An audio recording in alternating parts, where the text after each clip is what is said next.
Hi, Dharma Circle. Swati here, the embodied Dharma coach. So glad to share some Rahu and Ketu wisdom and reminders with you as we embark on a brand new transit for the next year and a half. Rahu is moving to Pisces and Ketu is moving to Virgo. Of course, this is sidereal. So follow along today and let me give you some reminders, some insights for this new transit coming. And I'll also go sign by sign and give you some reminders for your rising sign as well. So, as you know, Rahu and Ketu are shifting into new signs on October 30th, and this brings a whole new transit of shadow work. So Rahu is the north node, Ketu is the south node. These are shadow planets. They are literally mathematical points on either side of the moon that shadow the intelligence or shadow the intellect, which is the moon. And so in your natal chart, the placement of Rahu and Ketu in your chart will actually show us with precision where this shadow on your intellect or your intelligence is. Of course, there are also body parts that correlate to this. And in my embodied approach to Vedic astrology, we're literally working with the wisdom of the body to deepen our understanding of this shadow work and really peel back the layers. And so, understanding that the shadows are impacting both body, intelligence, and of course, our path, our dharmic path, and the choices, the decisions that we make on the path.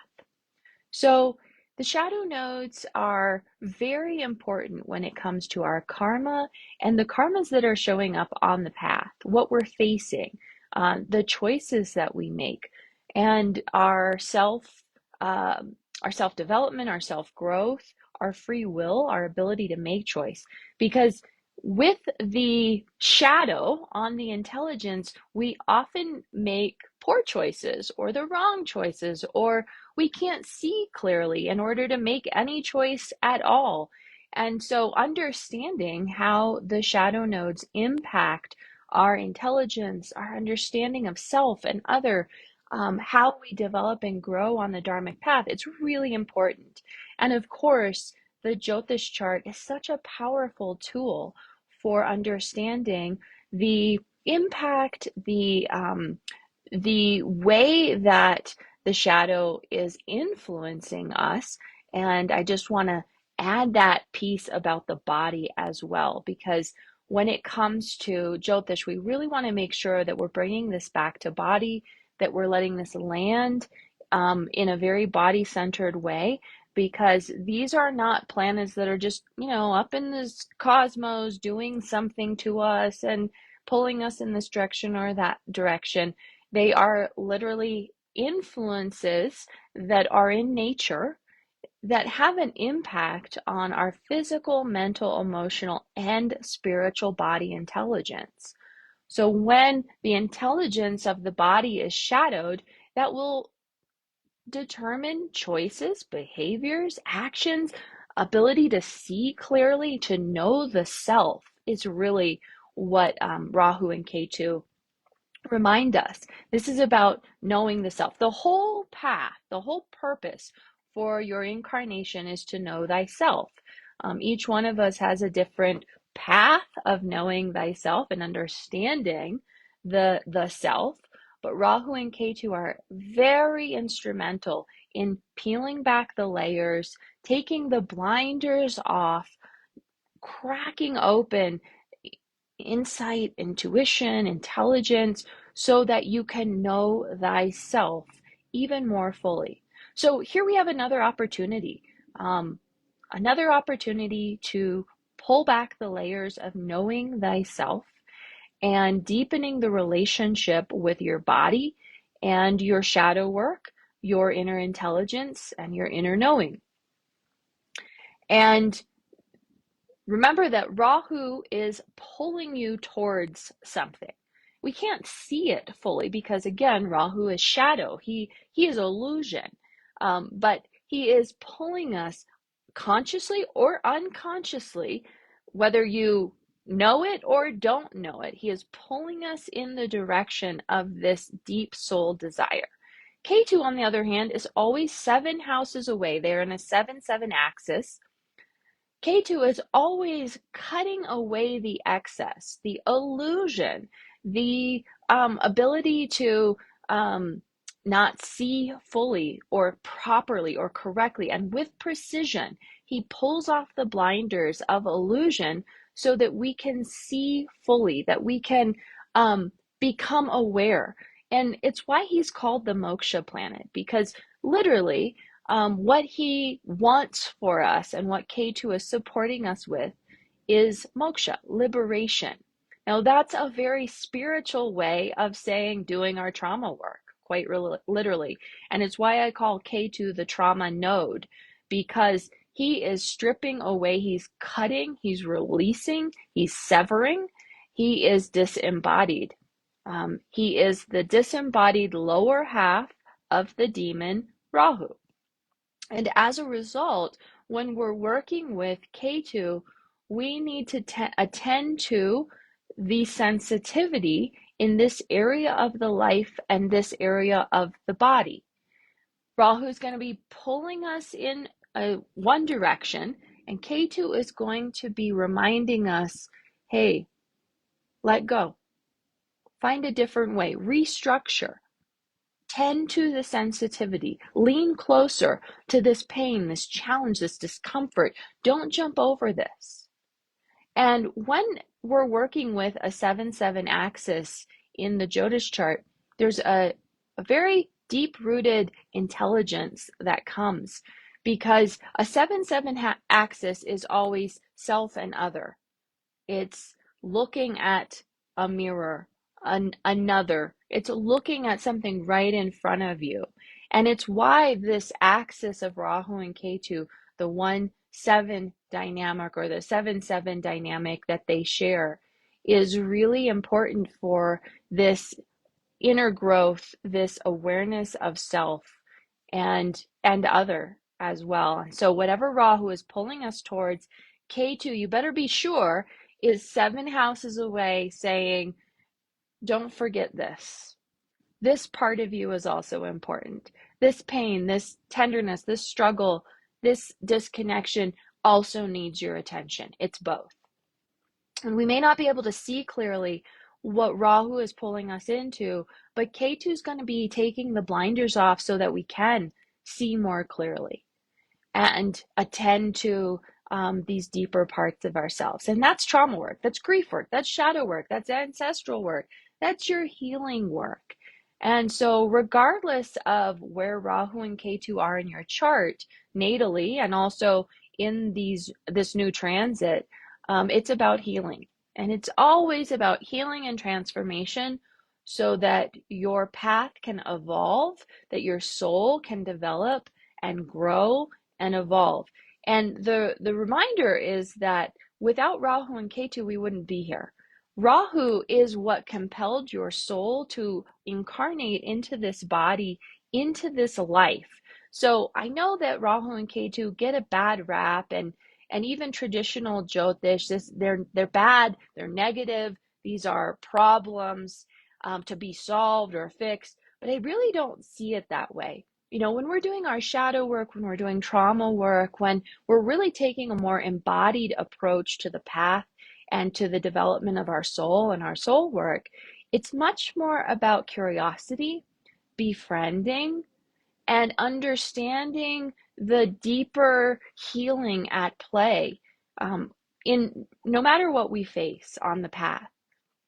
So even though Rahu and Ketu are notorious for bringing deep pain, and they do it swiftly, they do it without, they do it suddenly, they don't give premonition for it, they give it suddenly, they dish out the karmas quite brutally and literally within a flash of,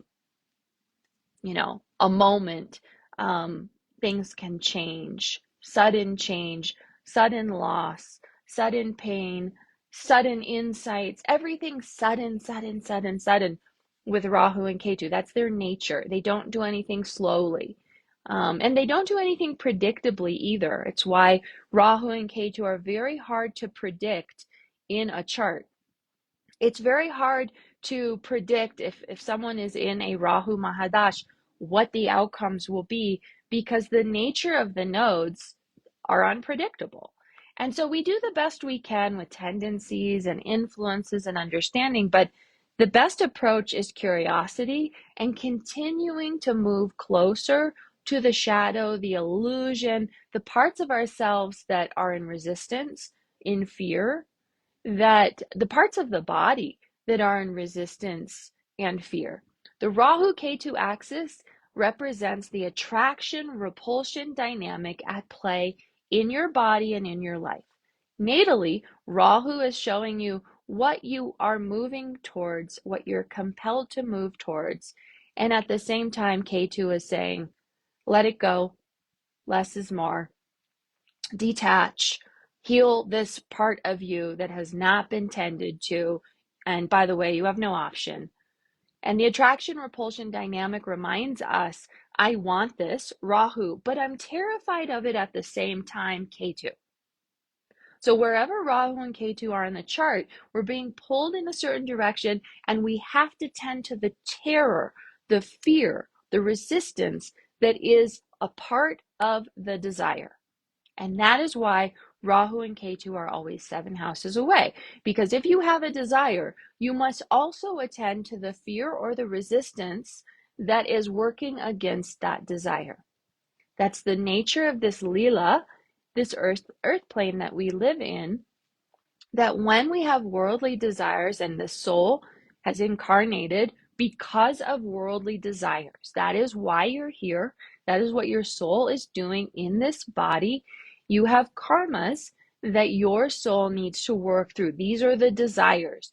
And that is what Rahu represents in your chart. You're being pulled in this direction. Your soul incarnated to move closer to this desire, to awaken this worldly human desire. And at the same time, you must understand there is fear and resistance. There is a part of you that's saying that doesn't feel safe. There's a part of you that is putting on the brakes and saying, nope, not going to do it.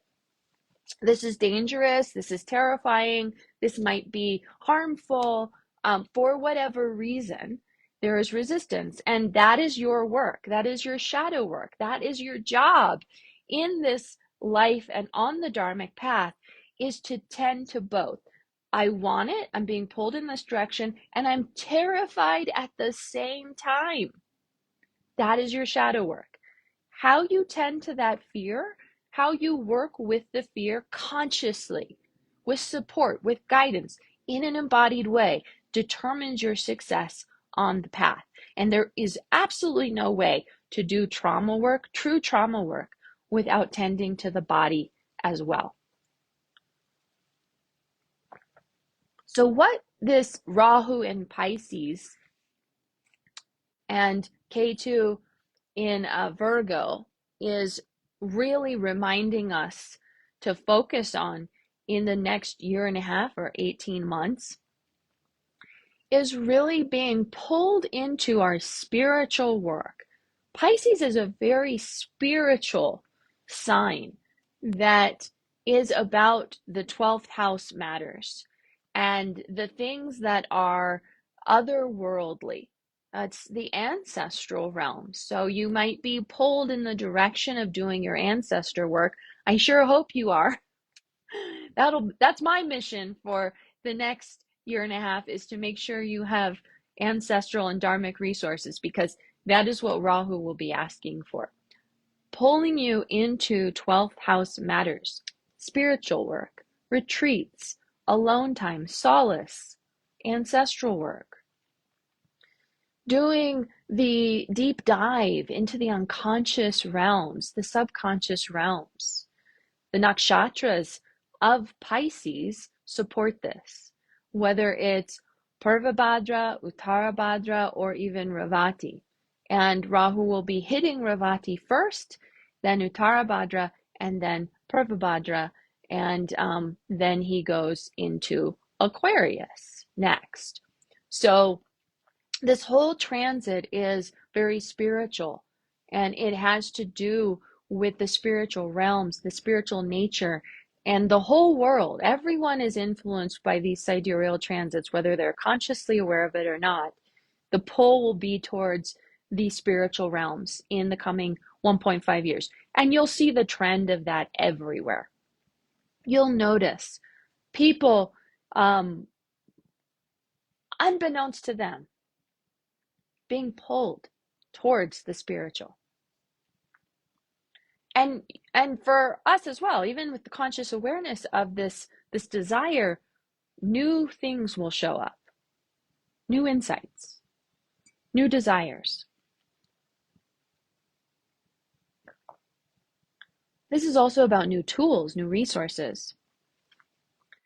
Just remember that the nature of Rahu is confusion and illusion, so you want to be mindful of the resources and tools and guidance that you seek. Seek that which has a lineage, that which is trustworthy, that which is, I'll say, for lack of a better way, new age. It doesn't have substance, it doesn't have grounding, it doesn't have lineage, it doesn't have rooting.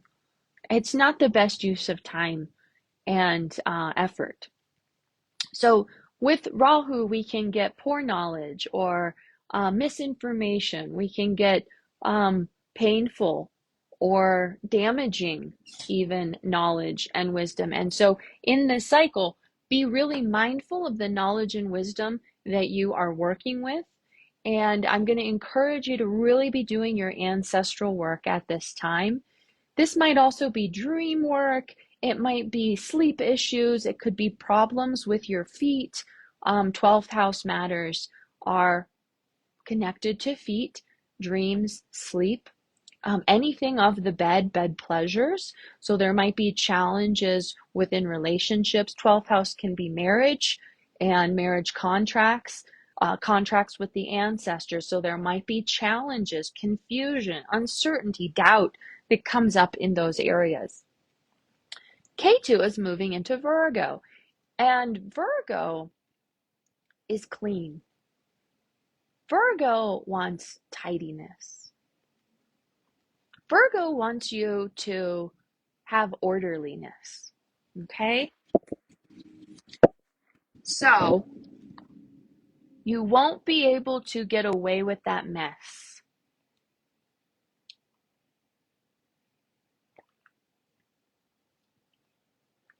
Virgo does not tolerate mess.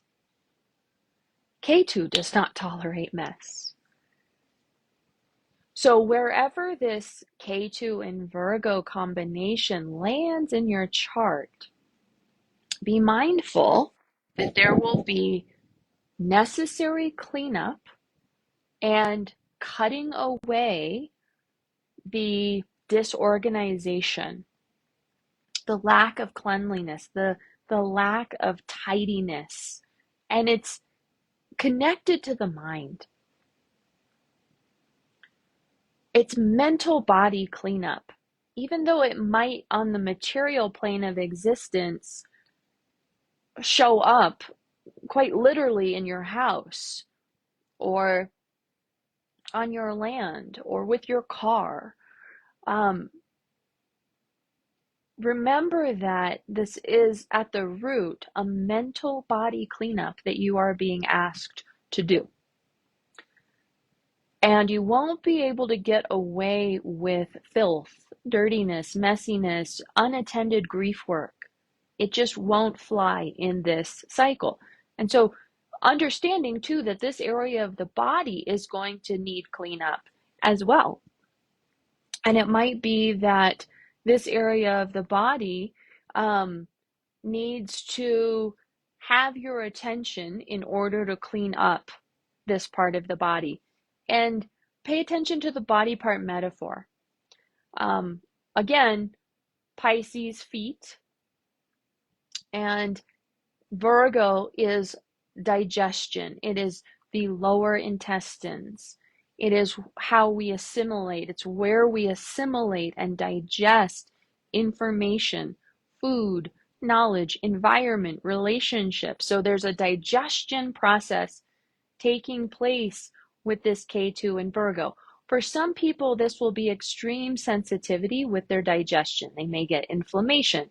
You need to watch for parasites and bad food, ingesting things that cause harm to your sensitivity. Virgo is sensitive anyway, but then we throw in K2 and we get extra sensitivity, particularly in the colon. So watch your diet, watch for inflammation. You should be on an anti-inflammatory diet. Also, that which calms the mind, meditation, green things, green foods, being in nature, around greenery, green, green, green. Virgo loves it. And that's because Mercury is considered exalted and in own sign in Virgo. And so we are working with the mind, and that's why I say K2 is the cleanup and the trauma work, and Mercury is the mind. We're doing the cleanup work with the mind in this cycle. And it's also impacted by ancestors. And so just a reminder that no matter what work you are doing, it's ancestral work. Whatever you're cleaning up, whatever you're being asked to clean up in the cycle, guaranteed it's ancestral cleanup. Okay. And across the board, when we're doing our dharmic work, it's ancestral work. So whatever you're being asked to clean up, whatever area of the body you're being asked to clean up, it's ancestral. And so ask your ancestors to guide you. Ask your ancestors for support. Feed your ancestors. Make sure you have an ancestor altar set up and that you're tending to this relationship, this connection with your lineage. It is the best way to get results in this cycle, but for the end of time, because there's no Dharma without the ancestors. Each one of us is here doing ancestral work. We're all cleaning up the lineage and repairing adharma in the lineage by doing our healing work. And this cycle is going to bring that to the forefront. So if you've been uncertain about that in the past, now is the time to get on board and step in. And I'll be sharing more resources with you so that you can do that. Okay. So if you want my transits and horoscopes for the coming cycle, comment transits below. We'll make sure to get that out to you. I also have resources coming so you can deepen your Jyotish studies and your, from a body-centered perspective, and your ancestral work. So look out for that next week.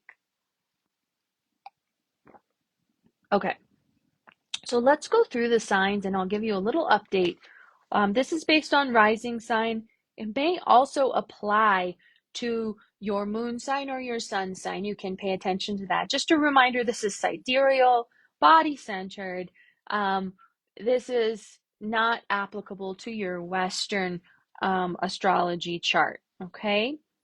So Aries are going to be pulled into retreat, ancestral work, more solace, meditation, spiritual work, and marriage is also a pull for you. Again, that 12th house. Rahu's going into your 12th house, K2 into your 6th. And you may be inclined towards more spiritual work, meditation, and that alone time. This is also a really important time for healing and self-care. You need to clean up your money, your health, your boundary work, particularly front and center. And this is a non-negotiable, okay? Taurus, the pull is towards friends, gains, older siblings, and finances and success. This is because Rahu is going into your 11th house, Ketu into your 5th. Watch for sudden loss. This is a time for gains, but we don't get gains without loss. Okay? It's the nature of the 11th house. There may be changes and restructuring with children, sudden pregnancies, all the way to loss of children. And so being very attentive to your children and the needs of the children. It's also about your solar plexus and your power center. There can be issues with father as well. So more fun, more play, more focus on intuition, and focus on your power, strengthening your power. Be mindful of that gut health as well. Gemini, the pull is towards visibility, your offerings, and worldly success. Rahu's going into your 10th house. It's the most visible house of the chart. Now, there may be extreme confusion, uncertainty, and doubts that come up, but you are being pulled into that visibility, and there'll be more opportunities for that, but you need courage. The change and restructuring is happening in the heart. Chest, lungs are sensitive, so take care of your breath, your heart, your lungs, and home and emotions are getting restructured as well. Cancer. So Rahu's going into your 9th house. He's Marana there. Ketu into the 3rd house. Your pull is towards Dharma, your power, your purpose, your soul work in this world. And it's a non-negotiable in this transit. The desire will be very strong. Remember that this is about self-trust for you. Authority issues may come into play to tempt you or tease you or taunt you, but ultimately, or test you, ultimately, you must focus on self-trust. The inner authority is the most important thing. Ketu in your 3rd house is about creativity, self-expression, and art, and healing through art. Leo, the pull for you is towards the 8th house, Ketu in the 2nd. So the occult mystical realms are pulling you. This is Tantra, this is shamanism, this is the underworld, the netherworld, your fear, your illusions. You are being pulled into the unconscious and the subconscious realms. This is your shadow work. There is no hiding from the 8th house. If you are navigating the 8th house, you are going to be in the dark terrain, and it takes great courage to lean into our darkness. The cleanup and the restructuring comes for you with the voice, with finances, with food, diet, and speech. Okay, Virgo. So for you, Virgo, I'm just looking at my sheet here of notes. So Ketu goes into your head. Rahu is in your 7th house. You're being pulled into relationships. You are being asked to deepen your relationship with other in this cycle, and there's confusion, doubts, uncertainty that comes with that. This is a restructuring for you around sense of self, ego, identity. And there's extreme sensitivity with Ketu in the head, so really be mindful of that. Watch your head. The pull is towards relationships, but there is confusion between self and other, so that's where the work is for you. Libra. For you, Rahu is in the 6th house, Ketu moves to the 12th. You're being pulled into healing work, healing yourself, healing others, healing conflicts. This is also about very clear boundary work. Yes and no. You also need to clean up your finances, get organized. Spiritual work is very specifically with the ancestors, tend to ancestral trauma, disconnection with the ancestors, retreats, alone time, changes are coming, and this is endings. You may also want to do some spiritual travel. Watch out for your pets, okay? Scorpio, the pull is towards your 5th house, power, Ketu in the 11th. The pull is towards power, intuition, solar plexus. Watch for sudden children, unexpected children or problems with children. You may have confusion or challenges with children. You're restructuring relationships with friendships, older siblings, and gains are being restructured. Clean up and organize in order for expansion. And this is particularly with all things Virgo. That cleanup is essential. Finances, gut health, direct connection between gut health and finances, by the way. And also be mindful of the power at play in this cleanup. Sagittarius, we've got Rahu going into your 4th house, Ketu in the 10th.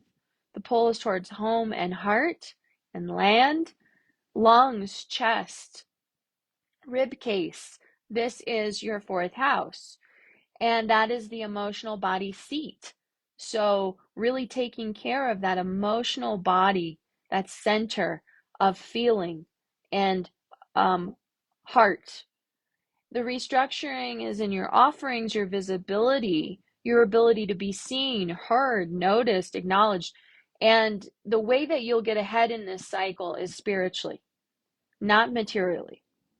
The offerings and the visibility around your offerings can come through the internet. K2 is the internet. So just be mindful of that in order for your success. All right, so let's move to Capricorn. Capricorn, Rahu goes into your 3rd house, Ketu into the 9th. The pulls towards self-expression, expressive arts, creativity, anything with the hands. This is a house of courage. Restructuring comes with the Dharma.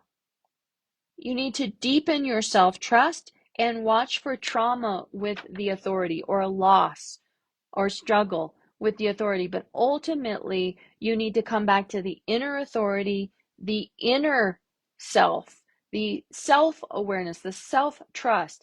This is your guide on the Dharmic path. Stop looking outside of the self and come back home to your body and your own inner wisdom. All right, Aquarius, we've got Rahu in your 2nd house, Ketu in your 8th.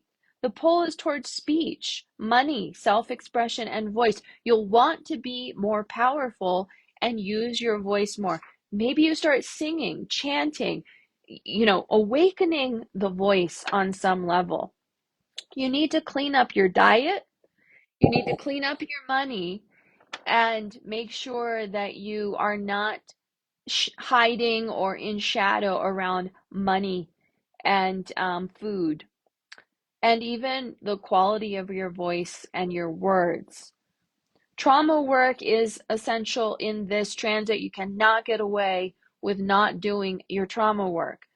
Clean up the unconscious realms. Do your shadow work. Tend to illusion. And at the same time, be very mindful of accidents and injuries. This is a vulnerable time, so don't do dangerous things, okay? Pisces, Rahu goes into your head, Ketu into the 7th house. The pull is towards self and identity. You're transforming confusion with the self.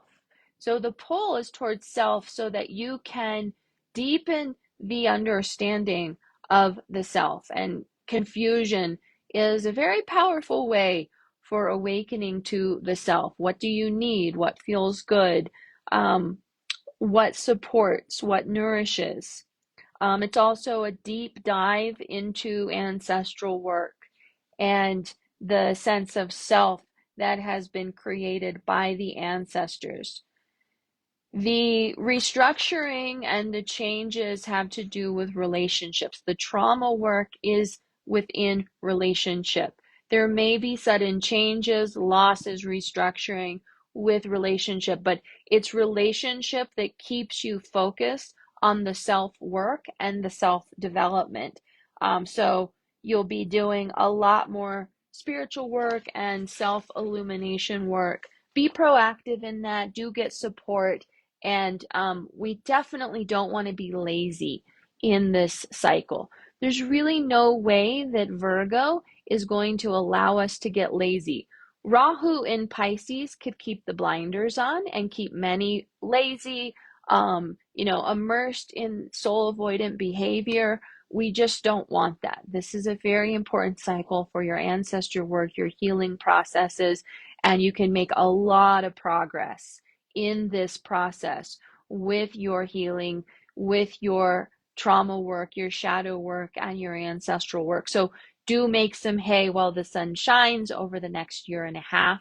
If you want more details, I will be sharing my Rahu Ketu article with horoscopes from a body-centered sidereal approach. Comment transits below. I'll make sure you get access to that. And next week, I'll be sharing some important resources for those of you who want to take a deeper dive into this shadow work, ancestral work, and body work through the Jyotish chart. All right, everyone, have a wonderful week. Be gentle with yourself. We are closing this eclipse cycle with a full moon on Saturday. So keep that in mind. We've got a lot of shadow happening right now. It's a perfect time to slow down, listen to your body, and tend to the shadow, the illusion, the fear, the uncertainty that is showing up. Comment transits below for more details with this Rahu Ketu transit and my horoscopes, and I'll see you soon. Bye.